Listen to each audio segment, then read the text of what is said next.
السلام علیکم ورحمۃ اللہ وبرکاتہ، نحمدہ ونصلی علی رسولہ الکریم، اما بعد فاعوذ باللہ من الشیطان الرجیم، بسم اللہ الرحمن الرحیم، رب اشرح لی صدری ویسر لی امری واحلل عقدۃ من لسانی یفقہوا قولی۔ ومن يطع الله والرسول فأولئك مع الذين أنعم الله عليهم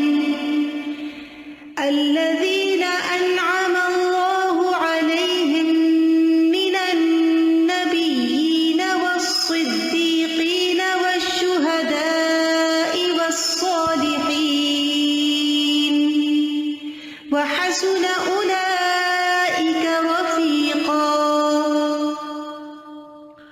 ومن يطع الله والرسول فأولئك مع الذين أنعم الله عليهم من النبيين والصديقين والشهداء والصالحين وحسن أولئك رفيقا۔ اور جو شخص اللہ اور رسول کی اطاعت کرتا ہے تو ایسے لوگ ان لوگوں کے ساتھ ہوں گے جن پر اللہ نے انعام کیا، یعنی انبیاء، صدیقین، شہداء اور صالحین کے ساتھ۔ اور رفیق ہونے کے لحاظ سے یہ کتنے اچھے لوگ ہیں۔ ایک دعا جو ہم ہر نماز کی ہر رکعت میں مانگتے ہیں، اہدنا الصراط المستقیم صراط الذین انعمت علیہم، کہ ہمیں سیدھا راستہ دکھا، ان لوگوں کا راستہ جن پر تو نے انعام کیا، یعنی ہمیں ان لوگوں کے راستے پر چلا جن پر تیرا انعام ہوا، جن سے تو راضی ہو گیا، جن سے تو خوش ہو گیا۔ تو سوال یہ پیدا ہوتا ہے کہ وہ کون خوش قسمت لوگ ہیں جن سے رب کریم راضی ہے اور وہ اس کے انعام کے مستحق ہیں۔ تو اس کا جواب بھی ہمیں سورۃ النساء کی آیت نمبر 69 سے ملتا ہے، وَمَن يُطِعِ اللَّهَ وَالرَّسُولَ فَأُولَٰئِكَ مَعَ الَّذِينَ أَنْعَمَ اللَّهُ عَلَيْهِمْ مِنَ النَّبِيِّينَ وَالصِّدِّيقِينَ وَالشُّهَدَاءِ وَالصَّالِحِينَ وَحَسُنَ أُولَٰئِكَ رَفِيقًا، کہ یہ خوش قسمت لوگ انبیاء ہوں گے، صدیقین ہوں گے، شہداء اور نیک لوگ ہوں گے، اور یہ بہترین ساتھی ہیں، بہترین دوست ہیں۔ جب ہم ان کے بارے میں سنتے ہیں تو ان پر رشک کرتے ہیں، اور پھر ہمارا دل چاہتا ہے کہ ہم بھی ان لوگوں میں شامل ہو جائیں، قیامت کے دن ہمیں بھی ان لوگوں کا ساتھ ملے۔ تو اس کے لیے یہ آیت اتاری گئی، وَمَن يُطِعِ اللَّهَ وَالرَّسُولَ، شرط لگا دی گئی کہ اگر ان لوگوں کا ساتھ چاہیے تو پھر اللہ اور رسول کی اطاعت کرنا ہوگی۔ جو کچھ اللہ اور اس کے رسول نے کہا ہے اس کو ماننا ہوگا، جس چیز سے روکا گیا ہے اس سے رکنا ہوگا۔ انسان اپنی زندگی میں بہت سے کام کرتا ہے، دنیا کے بھی اور دین کے بھی، لیکن بہت سارے کام انسان بغیر کسی نیت اور ارادے کے کرتا چلا جاتا ہے، یا بعض اوقات مرغوبات دنیا کے لیے کر رہا ہوتا ہے۔ ایسا کرنا اطاعت نہیں کہلاتا۔ اطاعت کے لیے نیت اور ارادہ ضروری ہے کہ یہ کام میں اللہ کی رضا کے لیے کر رہا ہوں۔ تو وہ شخص جو اس بات کی خواہش رکھتا ہو کہ قیامت کے دن نیک لوگوں میں اٹھایا جائے تو اسے پھر اللہ اور اس کے رسول کی اطاعت کرنا ہوگی، اپنے معاملات کو اللہ کی رضا کے تابع کرنا ہوگا۔ اگر دیکھا جائے تو ساری کائنات اللہ کی تابع دار ہے، اللہ سبحانہ تعالیٰ کے مقرر کردہ قانون کی ماتحتی میں ہر کوئی چل رہا ہے۔ سورج ہو، ستارے ہوں، سیارے ہوں، درخت ہوں، موسم ہوں، ہوائیں ہوں، بادل ہوں، بارشیں ہوں، یہ سب کچھ اللہ کی اطاعت کے مطابق کام کر رہے ہیں۔ تو ایک بندہ مومن کے لیے ضروری ہے کہ اس کی سوچ، اس کی خواہش، اس کے جذبات، اس کی دلچسپیاں، اس کے تعلقات، اس کی محبت اور نفرت، سب کے سب اللہ کی اطاعت میں رنگ جائیں۔ ہم اللہ کے بندے ہیں، کسی اور کے نہیں۔ تو بندگی کا تقاضا یہ ہے کہ ہم اللہ کی پھر ہر بات مانیں اور اللہ کو خوش کرنے کے لیے مانیں، اور پھر صرف اللہ ہی کی نہیں بلکہ اس آیت میں جو شرط لگائی گئی وہ ہے وَمَن يُطِعِ اللَّهَ وَالرَّسُولَ، جو اللہ کی اطاعت کرے اور رسول کی کرے، یعنی اللہ کی اطاعت کرنا ممکن نہیں جب تک کہ رسول اللہ صلی اللہ علیہ وسلم کی اطاعت نہ کی جائے۔ حقیقت یہ ہے کہ اللہ نے انسان کو عقل دی ہے جس کی بنا پر وہ ظاہری باتوں کو خوب سمجھتا ہے، لیکن بہت سی باتیں جاننے کے لیے، ان کی حقیقت تک پہنچنے کے لیے ان کی حکمت جاننے کے لیے صرف ظاہری یا دنیا کا علم کافی نہیں ہوتا، اس کے لیے اللہ کے پیغمبروں کی بتائی ہوئی تعلیمات کو جاننا اور اس کے مطابق چلنا ضروری ہوتا ہے، تاکہ انسان ہدایت کے راستے پہ چلے اور گمراہی کے راستے سے بچ جائے، کیونکہ جہاں اطاعت کا فائدہ ہے وہاں گمراہ ہونے کا نقصان بھی بہت بڑا ہے، اور یہ نقصان دنیا میں تو ہوتا ہی ہے لیکن آخرت میں بھی ہوگا۔ تو گویا آخرت کی ہر چیز کا انحصار اطاعت پر ہے۔ تو یہاں پر فرمایا وَمَن يُطِعِ اللَّهَ وَالرَّسُولَ، جو اللہ اور رسول کی اطاعت کرے، یعنی اپنی استطاعت اور قدرت کے مطابق، خواہ کوئی مرد ہو یا عورت ہو، امیر ہو یا فقیر ہو، بچہ ہو یا بوڑھا ہو، سبھی کے لیے ایک ہی بات ہے کہ وہ اطاعت کریں، یعنی اپنی خوشی سے، دل کی رضا سے اللہ کو راضی کرنے کے لیے اللہ تعالیٰ کے احکامات کو مانیں۔ تو پھر ایسے لوگ فَأُولَٰئِکَ مَعَ الَّذِينَ أَنْعَمَ اللَّهُ عَلَيْهِمْ، تو یہ لوگ ان لوگوں کے ساتھ ہوں گے جن پر اللہ نے انعام کیا۔ ان پر انعام کیوں کیا؟ کیونکہ انہوں نے اپنی زندگیاں اللہ کی اطاعت کے مطابق گزاری تھی۔ اب یہاں پر آ رہا ہے کہ ان کے ساتھ ہوں گے۔ ساتھ ہونے کا مطلب یہ نہیں کہ درجات میں ان کے برابر ہو جائیں گے، درجات میں تو فرق ہوگا۔ قرآن مجید میں آتا ہے لِكُلٍّ دَرَجَاتٌ مِّمَّا عَمِلُوا، ہر شخص کے درجے اسی کے مطابق ہیں جو اس نے عمل کیا۔ مطلب یہ ہے کہ وہ ان سے ملاقات کر سکیں گے، ان کے ساتھ بیٹھ سکیں گے، ان کو دیکھیں گے، ان کے ساتھ لطف اندوز ہوں گے، اور اس کے ساتھ ساتھ اللہ تعالیٰ نے ان کو باقی جنت کی جو نعمتیں ان کے درجات کے فرق سے ان کو عطا کی ہوں گی اس پر بھی وہ راضی اور خوش ہوں گے۔ یہ کون لوگ ہیں جن پر اللہ کا انعام ہوا؟ من النبیین، انبیاء میں سے۔ نبیین نبی کی جمع ہے۔ یہ وہ لوگ ہیں جنہیں اللہ نے وحی عطا کر کے فضیلت بخشی ہے، اور انہیں خصوصی فضیلت عطا کی ہے کہ ان کو لوگوں کی طرف رسول بنا کر بھیجا، پیغام دے کر بھیجا، لوگوں کو ہدایت اور گمراہی کا فرق بتانے کے لیے بھیجا، اور ان لوگوں نے وہاں جا کر خوشخبریاں دی اور نہ عمل کرنے والوں کو خبردار بھی کیا، اور عمومی طور پر لوگوں کو اللہ کی طرف دعوت دی کہ لوگوں اللہ کے بندے بن جاؤ، ایک اللہ کی عبادت کرو۔ انبیاء کے بعد صدیقین کا درجہ آتا ہے۔ صدیقین صدیق کی جمع ہے۔ اس سے مراد وہ شخص ہے جو بہت زیادہ سچ بولنے والا اور سچائی کی تصدیق کرنے والا اور سچائی کی تلاش کرنے والا ہو، جسے سچائی سے محبت ہو۔ دوسرے لفظوں میں وہ رسول اللہ صلی اللہ علیہ وسلم کا بہت زیادہ فرما بردار ہو، اور اس کے ساتھ ساتھ اللہ تعالیٰ کے لیے بہت زیادہ اخلاص اختیار کرنے والا ہو۔ اور ان میں ہم دیکھتے ہیں کہ جیسے ابو بکر رضی اللہ عنہ کا لقب صدیق تھا، ان کی زندگی کا مطالعہ کرنا چاہیے۔ حضرت عائشہ کو عائشہ صدیقہ کہا جاتا ہے رضی اللہ تعالی عنہا۔ اسی طرح حضرت مریم کے بارے میں آتا ہے کہ وہ صدیقہ تھی، اور اللہ سبحانہ تعالیٰ نے اور لوگوں کو بھی یہ مقام عطا کیا ہوگا، لیکن نون نیمز جو ہیں وہ ہمیں یہی ملتے ہیں۔ بہرحال ہمیں اپنی زندگی میں دیکھنا چاہیے کہ ہمیں سچائی سے کتنی محبت ہے، اور سچائی ہمارے سامنے آ جائے قرآن اور سنت کی شکل میں تو ہم اس کی تصدیق کتنی کرتے ہیں، اور اس پر اعتراض کتنے کرتے ہیں، اور اس پر دل تنگ کیسے ہوتا ہے۔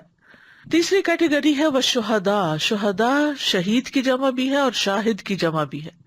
شہید وہ جو اللہ کا کلمہ بلند کرنے کے لیے اللہ کے راستے میں جہاد کریں اور قتل کر دیے جائیں، اور شاہد کا مطلب ہے جو حق کی گواہی دے، یعنی جب حق ان کے سامنے آ جائے تو پھر اس کا انکار نہ کرے۔ اور چوتھی کیٹیگری ہے وہ صالحین۔ صالحون صالح کی جمع ہے۔ اس سے مراد ہر وہ شخص ہے جو اللہ کے حقوق دینے والا اور بندوں کے حقوق قائم کرنے والا ہو، یعنی حقوق اللہ اور حقوق العباد کی ادائیگی کرنے والے صالحین ہوتے ہیں۔ اور مجموعی طور پر ان کے بارے میں فرمایا وَحَسُنَ أُولَئِكَ رَفِيقًا، کہ کتنے اچھے ہیں، بہترین ہیں یہ رفیق۔ رفیق کا لفظ جو ہے یہ رفق سے ہے۔ رفق کہتے ہیں نرمی کو۔ دوست وہی ہوتا ہے جو دوست کے ساتھ نرمی برتتا ہے، اس کی بات مانتا ہے، اس کے ساتھ کوآپریٹ کرتا ہے۔ تو رفیق کہتے ہیں اس شخص کو جس کی نرمی اور جس کی اچھی عادات کی وجہ سے اس کے ساتھ انسان کا تعلق اچھا ہو، جس کی کمپنی میں انسان رہنا پسند کرے۔ یعنی قیامت کے دن جن کو یہ دوست مل جائیں گے، جن کو یہ ساتھی ملیں گے، جن کو ان کا ساتھ ملے گا، تو وہ بہت خوش قسمت ہوں گے کہ وہ ان کی کمپنی کو انجوائے کریں گے۔ بہرحال عربی زبان میں رفیق اس کو بھی کہتے ہیں جس سے سفر اور حضر میں فائدہ اٹھایا جائے۔ تو یہاں پر بعض اوقات رفیق کا مطلب یہ کیا جاتا ہے ساتھی، یعنی جو کسی کے ساتھ ہو۔ کبھی انسان کسی کے ساتھ ہوتا بھی ہے لیکن اس کے ساتھ وہ خوش نہیں ہوتا یا اس کا دل نہیں ملتا، تو ایسا انسان جس کی شفقت زیادہ ہو، جو خیال کرنے والا ہو، وہی اپنے ساتھی کے لیے رفیق بنتا ہے۔ تو اللہ سبحانہ تعالیٰ نے یہاں بیان کر دیا کہ اطاعت گزار لوگ انبیاء، صدیقین، شہداء اور صالحین سے فائدہ حاصل کریں گے، اور یہ ان سے اسی وقت فائدہ پا سکتے ہیں جب انہیں ان سے نرمی اور خیر حاصل ہو۔ تو ہم صالح ہیں یا نہیں، اس کا اندازہ کس چیز سے لگا سکتے ہیں کہ ہمارے دل میں دوسروں کے لیے کتنی خیر خواہی ہے، ہم ان کے ساتھ کیسا معاملہ کرتے ہیں، کیا ہم ان کا خیال رکھتے ہیں یا نہیں۔ تو اللہ سبحانہ تعالیٰ نے بیان کر دیا ہے یہاں پر کہ انبیاء، صدیقین اور شہداء اور صالحین اطاعت گزار کے لیے شدید محبت رکھنے والے اور اس کو دیکھ کر خوش ہو جانے کی وجہ سے اس کے لیے رفیق ساتھی کی طرح ہوں گے۔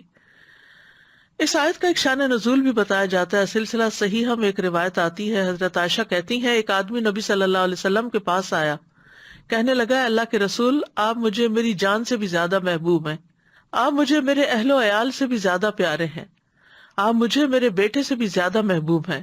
جب میں گھر میں ہوتا ہوں اور آپ مجھے یاد آتے ہیں تو مجھ سے صبر نہیں ہو پاتا، حتیٰ کہ میں آپ کے پاس آ جاتا ہوں اور آپ کا دیدار کر لیتا ہوں، لیکن جب مجھے اپنی اور آپ کی موت یاد آتی ہے تو سوچتا ہوں کہ آپ جنت میں داخل ہوں گے تو انبیاء کے ساتھ بلند مرتبوں پر ہوں گے، اور اگر میں جنت میں داخل ہوا تو مجھے اندیشہ ہے کہ میں آپ کو دیکھ نہ سکوں گا۔ نبی صلی اللہ علیہ وسلم نے کوئی جواب نہ دیا، حتیٰ کہ جبریل علیہ السلام یہ آیت لے کر نازل ہوئے، وَمَن يُطِعِ اللَّهَ وَالرَّسُولَ فَأُولَٰئِكَ مَعَ الَّذِينَ أَنْعَمَ اللَّهُ عَلَيْهِم مِّنَ النَّبِيِّينَ وَالصِّدِّيقِينَ وَالشُّهَدَاءِ وَالصَّالِحِينَ وَحَسُنَ أُولَٰئِكَ رَفِيقًا۔ اور یہ ایک حقیقت ہے کہ انسان اسی کے ساتھ ہوگا جس سے وہ محبت کرتا ہے۔ ایک حدیث میں آتا ہے، ابو ذر رضی اللہ عنہ کہتے ہیں، میں نے عرض کیا یا رسول اللہ صلی اللہ علیہ وسلم، ایک آدمی کسی قوم سے محبت کرتا ہے لیکن ان جیسے اعمال کرنے کی قدرت نہیں رکھتا، تو اس کا کیا حکم ہے؟ آپ نے فرمایا، اے ابو ذر، آخرت میں تم اس کے ساتھ ہوگے جس سے تم محبت کرتے ہوگے۔ میں نے کہا، میں اللہ اور اس کے رسول سے محبت کرتا ہوں۔ آپ نے فرمایا، اے ابو ذر، تم اسی کے ساتھ ہوگے جس سے تم محبت کرتے ہو۔ تو نیک لوگوں کی صحبت کا فائدہ دنیا میں بھی ہے اور آخرت میں بھی ہے۔ دنیا میں انسان صرف ان کے رویے سے، ان کی خاموشی سے، ان کے معاملات سے بہت کچھ سیکھتا ہے اور اپنی اصلاح کر لیتا ہے، اور ان کی محبت کی وجہ سے انسان کے اندر نیک بننے کی خواہش پیدا ہو جاتی ہے کہ میں بھی ان جیسا بنوں۔ وہ ان پر رشک کرتا ہے اور اس کو ان سے خیر ہی خیر ملتی ہے۔ صالح اور نیک ساتھی کی مثال ایسے ہی ہے جیسے کوئی خوشبو بیچنے والا ہو کہ اگر وہ خوشبو لگانے کو نہ بھی دے تو جو خوشبو خرید بیچ رہا ہوتا ہے اس سے بھی اس کے ساتھی کو خوشبو پہنچتی ہے۔ یعنی اگر کوئی ایکٹیولی آپ کو کچھ دیتا نہیں بھی، مثلا کوئی تعلیم نہیں دیتا، کوئی نصیحت نہیں بھی کرتا، لیکن انڈائریکٹلی آپ بہت کچھ ایسی کمپنی میں سیکھ جاتے ہیں۔ اور آخرت میں تو صحبت صالح جنت میں داخلے اور مغفرت کا سبب ہے۔ امام مالک سے کسی نے پوچھا، مجھے ایسا عمل بتائیے جو مجھے جنت میں داخل کر دے۔ فرمایا، صالحین سے محبت کرو، ہو سکتا ہے اللہ تعالیٰ ان میں سے کسی کے دل کو جھانکے اور اس میں تمہارا نام لکھا ہو، اور اللہ تعالیٰ تمہیں بخش دے اور جنت میں داخل فرما دے۔ یعنی اگر تم صالحین سے محبت کرو گے تو صالحین بھی تم سے محبت کریں گے۔ تو صالحین جن سے محبت کریں گے اللہ تعالیٰ ان کو صالحین سے ملا دیں گے۔ عربی کا ایک شعر بھی ہے، احب الصالحین ولست منہم لعل اللہ یرزقنی صلاحا۔ میں صالحین سے محبت کرتا ہوں حالانکہ میں ان میں سے ہوں نہیں، اپنے آپ کو میں نیک نہیں سمجھتا، شاید کہ اللہ تعالیٰ مجھے بھی نیکی عطا کر دے۔ یعنی صالحین کی صحبت سے اور صالحین کی رفاقت سے اللہ تعالیٰ مجھے بھی ان جیسے کام کرنے کی توفیق دے دے۔ تو یہاں پر جو شرط ہے صالحین کے ساتھ ہونے کی قیامت کے دن، وہ ہے اللہ اور رسول کی اطاعت۔ اطاعت کا لفظ جو ہے یہ عربی زبان کا لفظ ہے اور اطاع یطیع سے ہے۔ اس کا مادہ طا واو عین ہے، اور یہ لفظ ساتھی بنانے اور فرما برداری کرنے پر دلالت کرتا ہے، لیکن یہ تو لغوی معنی ہے۔ اطاعت کا شرعی معنی ہے، کفوی کہتے ہیں کہ اطاعت یہ ہے کہ جن چیزوں کا حکم دیا گیا ہو ان کو بجا لانا چاہیے، چاہے وہ مستحب ہی کیوں نہ ہو، اور جن چیزوں سے منع کیا گیا ہو ان سے بچ جانا چاہیے، چاہے وہ مکروہ ہی کیوں نہ ہو۔ ابن عربی کہتے ہیں حقیقت میں حکم کی تعمیل کرنا اطاعت ہے، جیسا کہ نافرمانی اطاعت کے برعکس ہے، اور نافرمانی سے مراد حکم کی مخالفت کرنا ہے، یعنی کسی کا حکم ماننا دراصل اس کی اطاعت کرنا ہے۔ تو اطاعت کا ایک ظاہری پہلو ہوتا ہے اور ایک باطنی پہلو ہوتا ہے۔ ظاہری طور پر اطاعت اللہ تعالیٰ کے احکامات کی تعمیل بجا لانا، اور باطنی طور پر اللہ اور اس کے رسول کے حکم پر راضی ہونا ہے، یعنی صرف انسان مشین کی طرح ظاہری کام نہ کرتا رہے، بلکہ جو کچھ کرنے کو کہا گیا ہے اس کو خوش دلی سے بجا لائے، محبت سے کرے، اور اس شخص کی بات پر راضی ہو جانا ہے جو اللہ اور اس کے رسول کی اطاعت کی دعوت دے۔ یعنی اگر کوئی آپ کو نصیحت کرے، کوئی اللہ کی بات سنائے یا رسول اللہ صلی اللہ علیہ وسلم کی بات سنائے تو اس کو دل سے قبول بھی کر لے۔ اطاعت میں سب سے پہلے توحید آتی ہے۔ توحید کی تعریف یوں ہے: فَأَنَا أَوَّلُ الْعَابِدِينَ إِلَٰهَ الْخَلْقِ أَجْمَعِينَ الَّذِي لَمْ يَلِدْ وَلَمْ يُولَدْ وَأَوَّلُ الْمُوَحِّدِينَ لِلرَّبِّ الْخَاضِعِينَ الْمُطِيعِينَ لَهُ وَحْدَهُ۔ یہ لسان العرب میں تعریف کی گئی ہے۔ میں تمام مخلوقات کے الہ کی سب سے پہلے عبادت کرنے والا ہوں، وہ الہ جس نے کسی کو جنم نہیں دیا اور نہ وہ جنم دیا گیا، اور میں سب سے پہلا ہوں ان لوگوں میں سے جو رب کی توحید کو مانتے ہیں، اس کے فرما بردار ہیں اور اکیلے اسی کے لیے مطیع ہیں۔ تو گویا اللہ کو ایک ماننا یہ اطاعت پر دلالت کرتا ہے۔ پھر اسلام کا معنی بھی اطاعت پر دلالت کرتا ہے۔ وَنَحْنُ لَهُ مُسْلِمُونَ کا مطلب ہے ہم اسی کے اطاعت گزار ہیں اور فرما بردار ہیں۔ تیسرا معنی قنوت میں بھی آتا ہے، فرما برداری کرنا۔ مجاہد کہتے ہیں کُلٌّ لَهُ قانتون، یعنی سب اس کے اطاعت گزار ہیں۔ پھر اسی طرح الانقیاد والاتباع، مطیع ہو جانا اور پیروی کرنا۔ قرآن مجید میں آتا ہے ان کنتم ایاہ تعبدون، یعنی اگر تم اسی کی عبادت کرنے والے ہو، یعنی تم اللہ کے اطاعت گزار ہو، اللہ کے احکام مانتے ہو۔ پھر دین کا معنی بھی اطاعت ہے۔ ان الدین عند اللہ الاسلام۔ ابو جعفر الطبری کہتے ہیں کہ اس مقام پر الدین سے مراد اطاعت اور ذلت ہے۔ پھر نمبر 6 ہے اخبات، عاجزی کرنا۔ وبشر المخبتین، یعنی اللہ سبحانہ تعالیٰ جس کی شان بلند ہے وہ فرماتا ہے کہ اے محمد صلی اللہ علیہ وسلم آپ خوشخبری دے دیجئے ان لوگوں کو جو اطاعت کے ساتھ اس کی فرما برداری کرنے والے ہیں۔ تو مخبتین کون ہے؟ جو فرما برداری کرنے والے، اس کی عبودیت کو تسلیم کرنے والے ہیں اور توبہ کے ساتھ اس کی طرف رجوع کرنے والے ہیں۔ پھر طاعت کا معنی تسخیر بھی ہے، کسی کو مسخر کرنا، تابع کرنا۔ اور 8واں معنی التنسک ہے، یعنی عبادت کرنا۔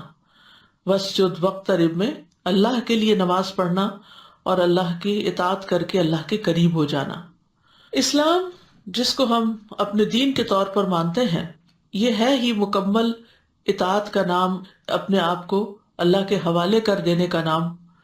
آپ صلی اللہ علیہ وسلم سے اسلام کے بارے میں پوچھا گیا تو آپ نے فرمایا یہ کہ تم اپنا دل اللہ کے سپرد کر دو، اور یہ کہ تم اپنے چہرے کا رخ اللہ کی طرف کر دو، یعنی دل و جان سے اللہ کے فرما بردار بن جاؤ۔ حدیث میں آتا ہے رسول اللہ صلی اللہ علیہ وسلم نے فرمایا مومن فرما بردار اونٹ کی طرح ہوتا ہے، اسے جہاں لے جایا جائے وہ چل پڑتا ہے۔ یعنی جب اللہ کا حکم آ جائے تو پھر مومن کیا کرتا ہے؟ جھک جاتا ہے اور وہ کام کرنے میں کوئی آر محسوس نہیں کرتا، وہ بندوں کی باتوں کے مقابلے میں اللہ کی بات کو ترجیح دیتا ہے۔ زمین و آسمان کی ہر چیز اللہ کی مطیع ہے۔ قرآن مجید میں آتا ہے وَلَهُ أَسْلَمَ مَنْ فِي السَّمَاوَاتِ وَالْأَرْضِ طَوْعًا وَكَرْهًا وَإِلَيْهِ يُرْجَعُونَ۔ آسمانوں اور زمین میں جو کچھ بھی ہے، خوشی اور ناخوشی، اسی کا فرما بردار ہے۔ فرشتے بھی اللہ کی اطاعت کر رہے ہیں۔ لا یعصون اللہ ما امرہم ویفعلون ما یؤمرون، سورۃ التحریم میں آتا ہے اللہ انہیں جو حکم دے وہ اس کی نافرمانی نہیں کرتے، اور وہی کچھ کرتے ہیں جو انہیں حکم دیا جاتا ہے۔ ایک اور جگہ پر آتا ہے سورۃ النحل میں یخافون ربہم من فوقہم ویفعلون ما یؤمرون، وہ اپنے رب جو ان کے اوپر ہے اس سے ڈرتے ہیں اور وہی کرتے ہیں جو انہیں حکم دیا جاتا ہے۔ پھر رسولوں کو بھیجنے کا مقصد بھی کیا ہے کہ ان کی اطاعت کی جائے، وما ارسلنا من رسول الا لیطاع باذن اللہ۔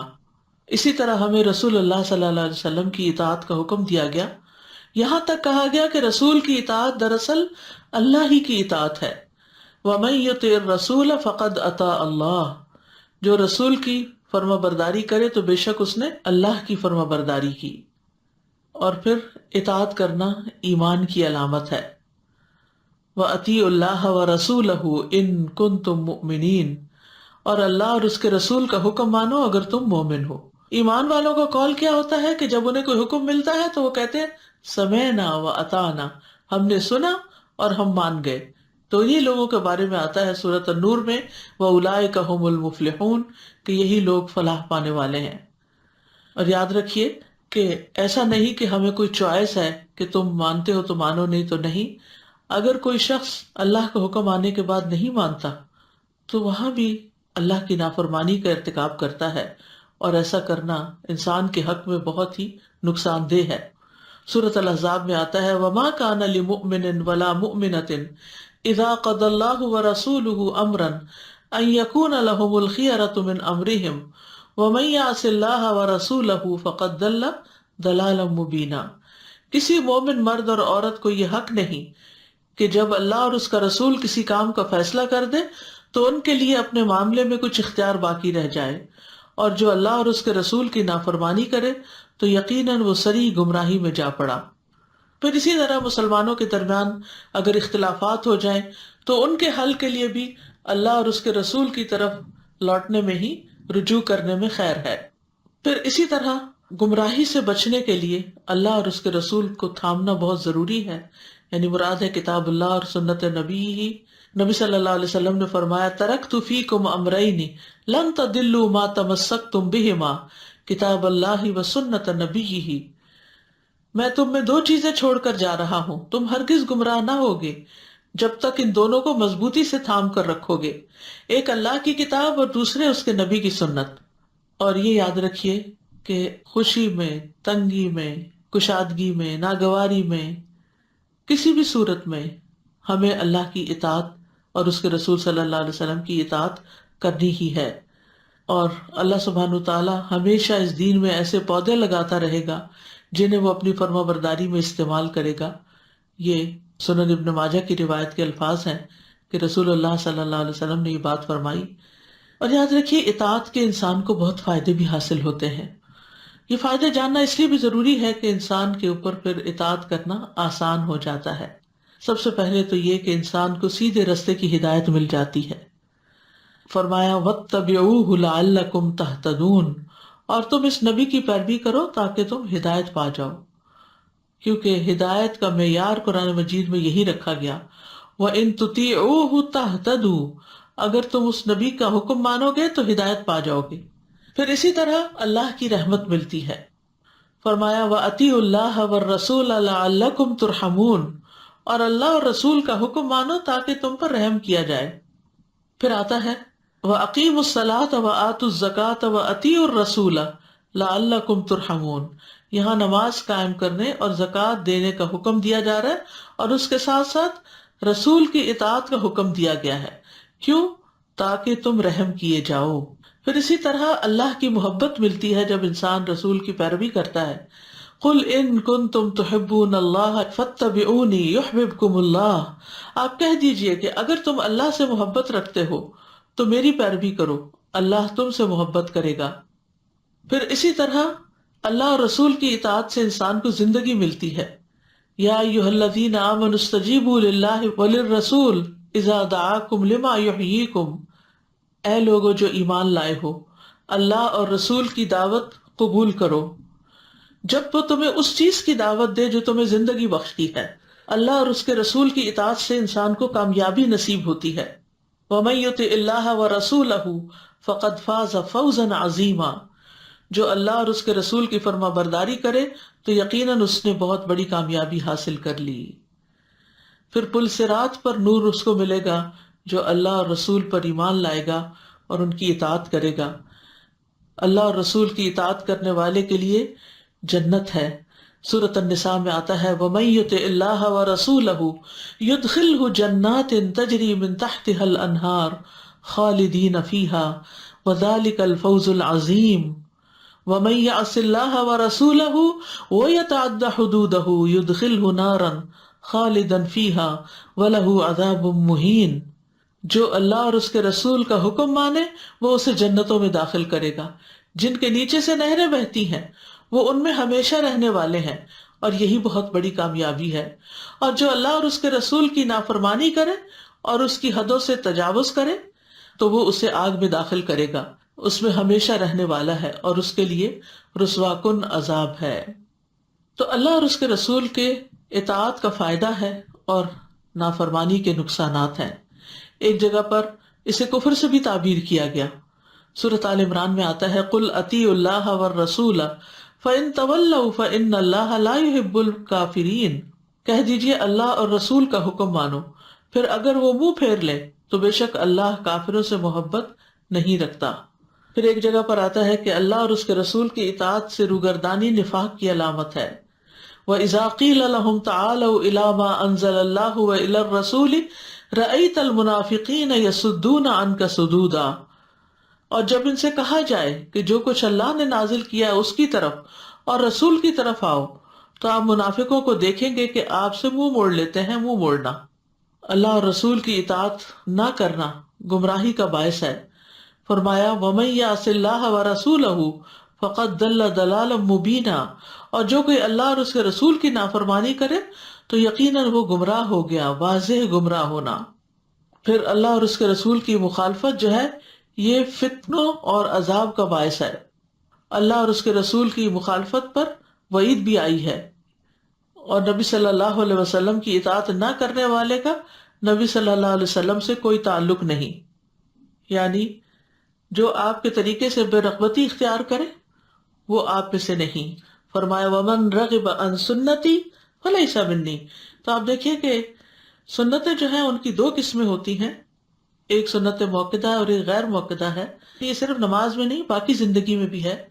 اس کا یہ مطلب نہیں کہ جن سنتوں کی بہت تاکید نہیں کی گئی ان کو پورا نہیں کرنا چاہیے، ان پر عمل نہیں کرنا چاہیے. دونوں طرح کی سنتوں پر عمل کرنا چاہیے، اور جو جتنا زیادہ سنت کا پیروکار ہوگا اس کو اتنا زیادہ پھر تقرب ملے گا. حضرت عائشہ کہتی ہیں کہ رسول اللہ صلی اللہ علیہ وسلم نے فرمایا جو میری سنت پر عمل نہ کرے وہ مجھ سے نہیں، یعنی آپ اس کو اپنے سے الگ کرتے ہیں. اور انسان جب نبی صلی اللہ علیہ وسلم کی مخالفت کرتا ہے تو وہ سراسر گمراہی کے راستے پر نکل جاتا ہے، کیونکہ ہدایت ملتی ہی ان لوگوں کے راستے پر چلنے سے ہے جن پر اللہ نے انعام کیا ہو، اور ان میں انبیاء ہیں، اور انبیاء کے سردار محمد صلی اللہ علیہ وسلم ہیں جن کی سنت محفوظ ہے. تو اطاعت نہ کرنا سراسر نقصان کا باعث ہے. تو آپ کی اطاعت دونوں سنتوں پر کرنی چاہیے. مطلب ایک تو وہ سنتیں ہیں جو ہدایت پر مبنی ہیں، جن میں آپ کو کلیئر دین کے احکامات ملتے ہیں. دوسری جو ہیں وہ زائد ہوتی ہیں اور بہت ناپسندیدہ اور نہایت برا عمل شمار ہوتی ہیں. مثلا زائد سنتوں میں جو ان کی پیروی کرتا ہے اس کے لیے وہ عمل عبادت لکھ لیا جاتا ہے، اور جو ان کو چھوڑ دیتا ہے تو اس میں جو چھوٹی چھوٹی سنتیں ہیں اگر کسی سے کوئی چھٹ جائے تو وہ شخص گناہ گار نہیں ہوتا، لیکن مستقل طور پر نہیں چھوڑنی چاہیے.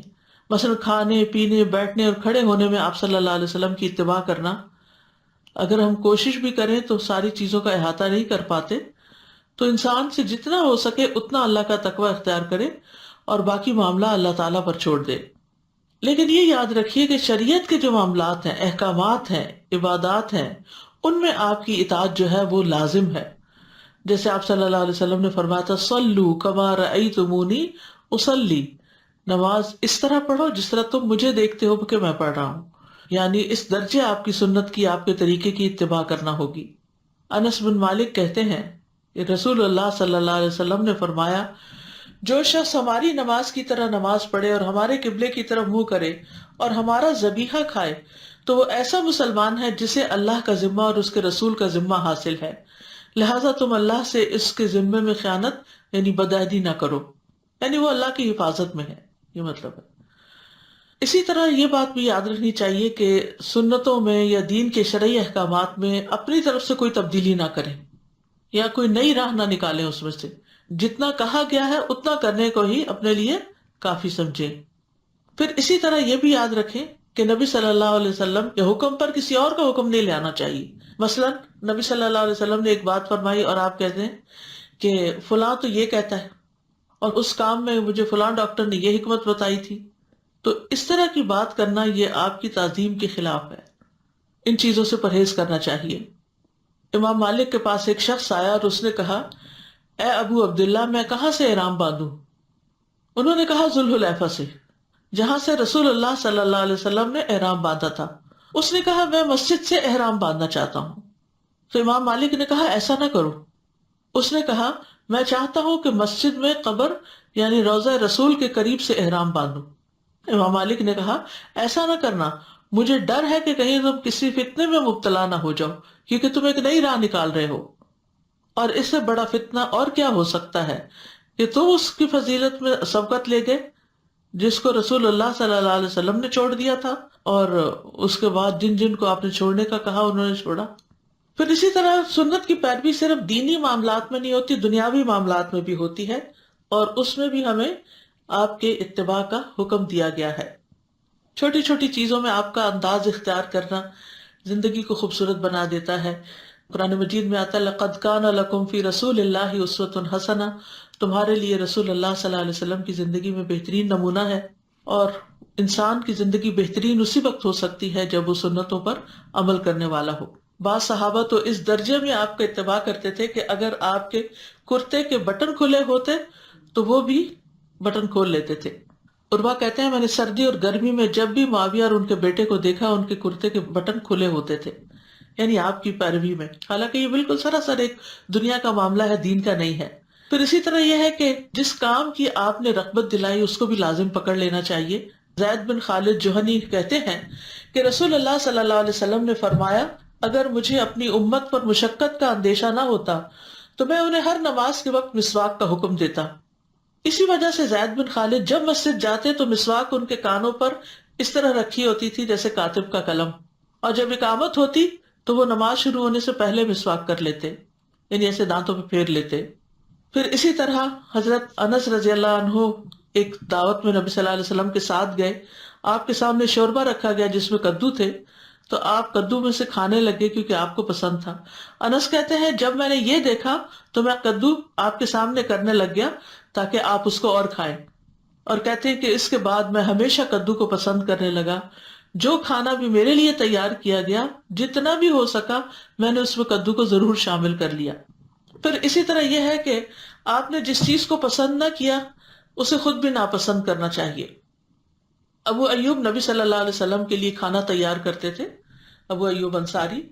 جب وہ واپس آتا، یعنی آپ جو کھا لیتے اور باقی واپس آتا اور ابو ایوب کے سامنے وہ کھانا رکھا جاتا تو وہ اس جگہ کے بارے میں پوچھتے تھے جس جگہ آپ نے انگلیاں ڈال کر کھانا کھایا ہوتا تھا، پھر اس جگہ سے وہ خود کھاتے تھے۔ اور ایک دن ایسا ہوا کہ کھانے میں لہسن تھا جس پر آپ نے کھانا نہیں کھایا، تو ابو ایوب گھبرا گئے اور پوچھنے کے لیے آئے کہ کیا یہ حرام ہے؟ آپ نے فرمایا حرام نہیں لیکن یہ مجھے پسند نہیں۔ تو ابو ایوب کہنے لگے کہ مجھے بھی وہ چیز ناپسند ہے جو آپ کو ناپسند ہے، آئندہ میں بھی یہ نہیں کھاؤں گا۔ پھر اسی طرح جو کام آپ نے کیے، صحابہ ان کاموں پر اپنے آپ کو پابند رکھتے تھے، اور وہ کہتے تھے کہ نبی صلی اللہ علیہ وسلم کو اللہ نے مبعوث فرمایا ہے جب ہم کچھ نہیں جانتے تھے، اب ہم وہی کریں گے جو ہم نے آپ صلی اللہ علیہ وسلم کو کرتے ہوئے دیکھا ہے۔ پھر اسی طرح خواتین گھریلو زندگی میں آپ کی اطاعت کرتی۔ حضرت اسماء بنت ابی بکر سے مروی ہے جب وہ کھانا پکاتی تو کچھ دیر کے لیے اس کو ڈھانپ کر رکھ دیتی تھی، یعنی جیسے کو ہم کہتے ہیں نا دم پہ رکھنا، تاکہ اس کی حرارت کی شدت بھی کم ہو جائے، اور فرماتی میں نے رسول اللہ صلی اللہ علیہ وسلم کو یہ فرماتے ہوئے سنا ہے کہ اس سے کھانے میں خوب برکت ہوتی ہے، تو میں بھی اسی طرح کرتی ہوں۔ پھر اسی طرح اخلاق میں بھی آپ کا اتباع کرنا چاہیے، کیونکہ اللہ سبحانہ تعالیٰ نے آپ کو اخلاق کے بلند مرتبے پر فائز کیا ہے۔ پھر اسی طرح آپ سے محبت بھی کرنی چاہیے، کیونکہ انسان اس کے ساتھ ہوگا جس سے وہ محبت کرتا ہوگا، اور محبت جو ہے انسان کے لیے اپنے ارادے اور سوچ کو اور اپنے اقوال اور افعال کو اللہ اور اس کے رسول کے تابع کرنے میں بہت مددگار ہوتی ہے، انسان کے لیے آسانی پیدا ہو جاتی ہے۔ اور نبی صلی اللہ علیہ وسلم سے محبت جو ہے وہ ایمان کی علامت ہے۔ ہمیں ہر چیز سے زیادہ نبی صلی اللہ علیہ وسلم سے محبت کرنی چاہیے۔ حضرت انس کہتے ہیں کہ رسول اللہ صلی اللہ علیہ وسلم نے فرمایا، 3 باتیں جس کسی میں ہوگی وہ ایمان کی مٹھاس پالے گا، یہ کہ اللہ اور اس کا رسول اس کے نزدیک ہر چیز سے زیادہ محبوب ہو، اور یہ کہ آدمی جس کسی سے محبت کرے صرف اللہ کے لیے کرے، اور یہ کہ کفر میں دوبارہ لوٹنے کو اس طرح ناپسند کرے جیسے وہ آگ میں پھینکے جانے کو ناپسند کرتا ہے۔ پھر اسی طرح اپنی جان سے بھی زیادہ ہمیں نبی صلی اللہ علیہ وسلم سے محبت کرنی چاہیے، اور یہ ہم پر واجب بھی ہے۔ نبی صلی اللہ علیہ وسلم کی محبت کی علامات کیا ہیں کہ ہم واقعی آپ سے محبت کرتے ہیں؟ اس میں نمبر 1 تو یہ ہے کہ ہر چیز سے بڑھ کر ہمیں آپ کو مقدم رکھنا چاہیے۔ کسی انسان، کسی فلاسفر، کسی سائنٹسٹ، کسی کو بھی آپ سے آگے نہیں رکھنا چاہیے۔ پھر اسی طرح آپ کا ادب کرنا چاہیے۔ قرآن مجید میں آتا ہے، انا ارسلناک شاہدا ومبشرا ونذیرا لتؤمنوا باللہ ورسولہ وتعزروہ وتوقروہ وتسبحوہ بکرۃ واصیلا۔ اے نبی، ہم نے آپ کو شہادت دینے والا، بشارت دینے والا اور ڈرانے والا بنا کر بھیجا ہے تاکہ تم اللہ اور اس کے رسول پر ایمان لاؤ، اس کی مدد کرو، اس کی تعظیم کرو، صبح و شام اللہ کی تسبیح کرو۔ یعنی اس آیت کا مطلب کیا ہے کہ نبی کو ہم بھیج رہے ہیں جو گواہی بھی دے گا، خوشخبری بھی دے گا اور ڈرانے والا بھی ہوگا، اور تمہیں جواب میں کیا کرنا ہوگا؟ ایمان لانا ہوگا، مدد کرنی ہوگی، تعظیم کرنا ہوگا۔ یعنی 3 باتوں کے جواب میں 3 کام کرنے ہوں گے۔ پھر اسی طرح آپ کی آواز کے سامنے آواز بلند نہیں ہونی چاہیے، آپ کی مسجد میں بلند آواز نہ دی جائے، کسی کو دور سے پکار کے اور شور مچا کے نہیں کرنا چاہیے۔ پھر اسی طرح آپ پر درود بھیجتے رہنا چاہیے۔ آج جمعہ کا دن ہے اور جمعہ کے دن درود شریف زیادہ پڑھنے کا حکم دیا گیا ہے، کیونکہ قیامت کے دن یہ درود بھیجنا ہمارے لیے سفارش کا باعث ہوگا۔ پھر آپ کی سنت کا دفاع کرنا چاہیے، اور آپ کی باتوں کی جو آپ نے بتائیں ان کی تصدیق کرنی چاہیے۔ آپ کی خاطر جان اور مال قربان کرنا ہوگا۔ پھر آپ صلی اللہ علیہ وسلم کی سیرت پر چلنا ہوگا۔ پھر اس کے لیے دعا بھی کرنی ہوگی کہ اللہ تعالیٰ ہمیں اس سیرت پر جما دے۔ قرآن مجید میں دعائیں بھی ہمیں بتائی گئی، اور نبی صلی اللہ علیہ وسلم نے خود بھی بتائیں کہ جو بیمار ہوتے وقت انسان پڑھے۔ حضرت عائشہ کہتی ہیں کہ میں نے رسول اللہ صلی اللہ علیہ وسلم کو فرماتے ہوئے سنا، جو نبی بھی بیمار ہوتا ہے تو اسے دنیا اور آخرت کا اختیار دیا جاتا ہے۔ آپ صلی اللہ علیہ وسلم کی مرض الموت میں جب آواز گلے میں پھنسنے لگی تو میں نے سنا کہ آپ فرما رہے تھے، مع الذین انعم اللہ علیہم من النبیین والصدیقین والشہداء والصالحین۔ اس وقت میں سمجھ گئی کہ آپ کو بھی اختیار دے دیا گیا ہے۔ تو ہم سب کو عمومی طور پر بھی اللہ کی نافرمانی سے بچنے کی دعا کرنی چاہیے۔ نبی صلی اللہ علیہ وسلم نے یہ دعا سکھائی ہے، اللہم حبب الینا الایمان وزینہ فی قلوبنا وکرہ الینا الکفر والفسوق والعصیان۔ اے اللہ، ایمان کو ہمارے لیے محبوب بنا دے اور اسے ہمارے دلوں میں مزین کر دے، اور کفر اور نافرمانی اور گناہوں کو ہمارے لیے ناپسندیدہ بنا دے۔ تو اللہ سبحانہ وتعالیٰ ہمیں اس کی توفیق عطا فرمائے۔ اور کرنے کے کام کیا ہیں؟ سب سے پہلے تو یہ کہ جس چیز کا آپ کو پتہ چل جائے کہ اللہ اور اس کے رسول نے حکم دیا ہے اسے کر لیں، اور جس چیز سے انہوں نے روکا ہے اس کو ختم کر دیں، اپنی زندگی سے نکال دیں۔ نمبر 2، جتنی استطاعت ہو اس کے مطابق آپ کی اطاعت کریں۔ جیسے ہی اللہ اور اس کے رسول کا حکم پتہ چلے فوراً مان جائیں، تاخیر نہ کریں، ڈیلے نہ کریں۔ پھر اسی طرح اللہ اور اس کے رسول کے فیصلوں کو خوش دلی سے تسلیم کریں۔ اللہ اور اس کے رسول کے حکم کے آگے اپنی مرضی کو نہ لائیں، یعنی اپنی مرضی کرنا بے ادبی ہے۔ پھر آپ کے حکم پر فوری عمل کریں۔ عبداللہ بن مسعود رضی اللہ عنہ کہتے ہیں کہ ہم نبی صلی اللہ علیہ وسلم کے ساتھ ہوتے تھے تو آپ کو کسی بھی معاملے میں صرف ایک مرتبہ حکم کی ضرورت پیش آتی تھی اور ہم فوراً ہی اسے بجا لاتے تھے، یعنی پہلی آواز پر ہی اٹھ جاتے تھے۔ پھر اسی طرح یہ ہے کہ کسی حال میں بھی آپ کا اتباع نہ چھوڑیں، مرتے دم تک آپ کی ہدایت پر قائم رہیں۔ اور اسی طرح انبیاء اور صحابہ کرام تو ہمارے سامنے نہیں، لیکن ہمیں ہمیشہ ان سے بھی محبت رکھنی چاہیے اور بعد میں بھی امت میں جیسے امام ائمہ کرام آئے ہیں، فقہائے کرام آئے ہیں، مفسرین آئے ہیں، اور بھی جن جن لوگوں نے دین کی خدمت کی ہے، جن کی زندگیاں بھی اس کے مطابق تھی، تو ان کے ساتھ بھی محبت کرنی چاہیے. اور اس محبت میں صرف زبانی کلامی محبت نہ ہو، بلکہ ان کا ساتھ پانے کے لیے سجدوں کی کثرت بھی کریں. ربیعہ بن کعب الاسلمی سے روایت ہے، وہ کہتے ہیں کہ میں رات کو رسول اللہ صلی اللہ علیہ وسلم کے پاس سوتا، آپ کے وضو کے پانی اور ضروریات کا خیال رکھتا. تو ایک دن آپ نے فرمایا مانگو. میں نے عرض کیا میں جنت میں آپ کی رفاقت کا سوال کرتا ہوں. آپ نے فرمایا اس کے علاوہ کچھ اور؟ میں نے عرض کیا بس یہی چاہتا ہوں. تو آپ نے فرمایا اپنے معاملے میں سجدوں کی کثرت کے ساتھ میری مدد کرو، یعنی سجدوں کی کثرت ہوگی تو میں تمہاری شفاعت کر سکوں گا. پھر اپنے اندر امانت اور سچائی پیدا کریں، کیونکہ رسول اللہ صلی اللہ علیہ وسلم نے فرمایا صادق امین مسلمان تاجر قیامت کے دن انبیاء، صدیقین اور شہداء کے ساتھ ہوگا. اللہ سبحانہ وتعالی ہمیں عمل کی توفیق عطا فرمائے. وآخر دعوانا ان الحمد للہ رب العالمین. سبحانک اللہم وبحمدک اشہد ان لا الہ الا انت استغفرک واتوب الیک. السلام علیکم ورحمۃ اللہ وبرکاتہ.